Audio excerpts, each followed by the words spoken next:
செல்லுமயிலன் is the owner of team Blissfit. இவரது நிறுவனத்தின் நோக்கம் மகிழ்ச்சியான, ஆரோக்கியமான, நோயற்ற சமுதாயத்தை உருவாக்குதல். கடந்த 2 வருடங்களாக இவரது வாடிக்கையாளர்களை ஆரோக்கியமாக்கி மகிழ்வித்து வருகிறார். இவர் 2 வாரங்களுக்கு முன்பு 21 கிலோமீட்டர் மாரத்தான் சென்னையில் ஒருவருடன் ஓடி கடந்தார். அவர் வேறு யாரும் அல்ல, சிவியர் டயபெட்டிக்கால் பாதிக்கப்பட்டு இவரால் குணமடைந்தவர். லாஸ்ட் ஆகஸ்ட் பிளிஸ்ஃபிட் குழுவுடன் இணைந்து நீரிழிவு நோய் விழிப்புணர்வுக்காக பாண்டி டு சென்னை சைக்கிள் பயணம் மேற்கொண்டுள்ளார். இவர் தனது குடும்பத்தில் அம்மா, பாட்டி மற்றும் நாய் பூனைகளுடன் சந்தோஷமாக வசித்து வருகிறார். 2025க்குள் 25,000 டிசீஸ் ஃப்ரீ ஃபேமிலியை கிரியேட் செய்வதே இவரது target. Let us all support him.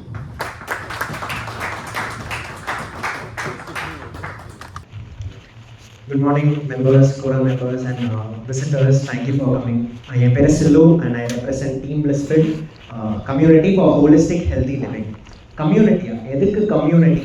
நீங்கள் வாட்ஸ்அப்பில் டயட் பிளான் அனுப்பிச்சிட்டு அது மட்டும் போதாதா, எதுக்கு கம்யூனிட்டின்னு ஒன்று வச்சுக்கணும் அப்படிங்கிறது உங்களுக்கு டவுட் இருக்கலாம். இன்றைக்கி ஒரு தனிநபர் ஒரு நல்ல விஷயமே செய்கிறா இருந்தாலும், தினசரி செய்கிறா இருந்தாலும் அது வெறும் ஒரு செயல் தான்.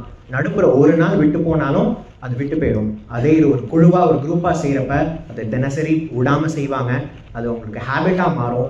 அதே ஒரு கம்யூனிட்டியாக செய்கிறப்ப லைஃப் ஸ்டைலாக மாறும். அதே நீங்கள் ஒரு சொசைட்டியாக அதை செஞ்சால் அதை நம்ம கல்ச்சர் அப்படின்னு சொல்லுவோம். இதுக்கு ஒரு எக்ஸாம்பிள் பார்த்தோன்னா, அகத்துக்கீரை அம்மாவாசை அன்னைக்கு எடுக்கணும் அப்படின்னு சொல்லுவாங்க. ஒரு நல்ல விஷயம். மாதத்துக்கு ஒரு தடவையாக தான் அந்த கீரை நம்மளுக்கு செய்யணும்னு நம்ம கல்ச்சர்லேயே அதை கொண்டு வந்திருக்காங்க. இது போல் நிறைய விஷயம் இருக்குது. கல்ச்சரோட பவருங்கிறது ரொம்ப அதிகம்.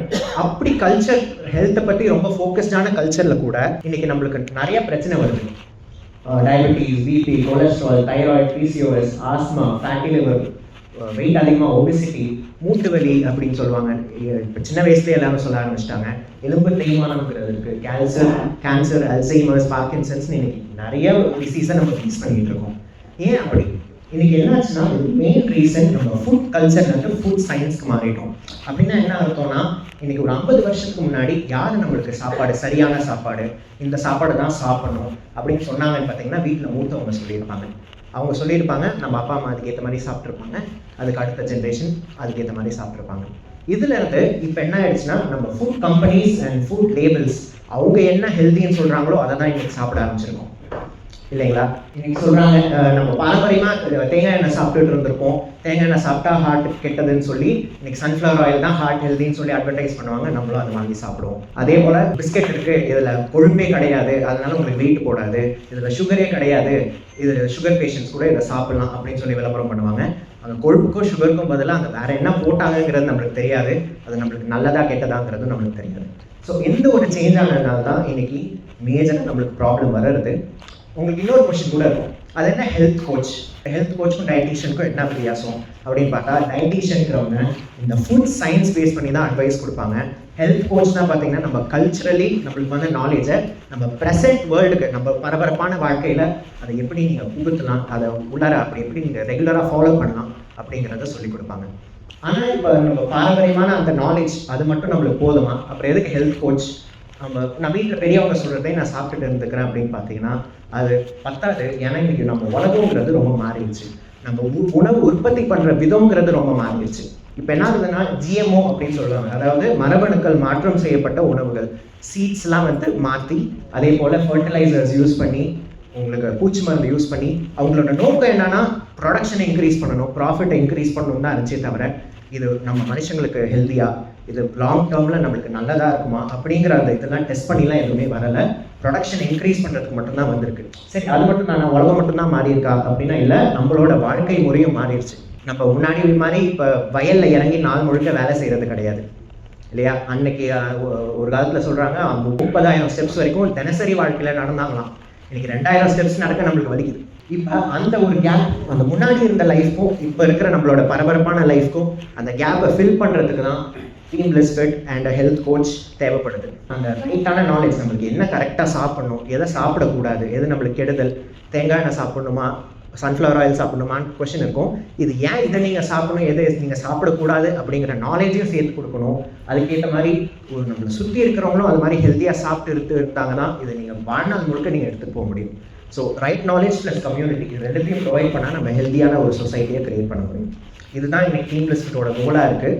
ஸோ டீம் பிளிஸ்ஃபிட்டோட ஃபுட் பேட்டர்ன்ஸ் படி நீங்கள் ஃபாலோ பண்ணிங்கன்னா யாருக்கெல்லாம் என்னென்ன பெனிஃபிட் கிடைக்கும்னா, இந்த முன்னாடி பார்த்த இந்த diseases, diabetes, BP, cholesterol, thyroid, இந்த மாதிரி எல்லா ப்ராப்ளம்ஸ்க்கும் நீங்கள் சொல்யூஷன் மட்டும் கிடையாது, வரதுக்கு முன்னாடியே நீங்கள் வந்து அதை நீங்கள் சரி பண்ண முடியும். வருமா அப்படிங்கிறத தெரிஞ்சுக்க முடியும்.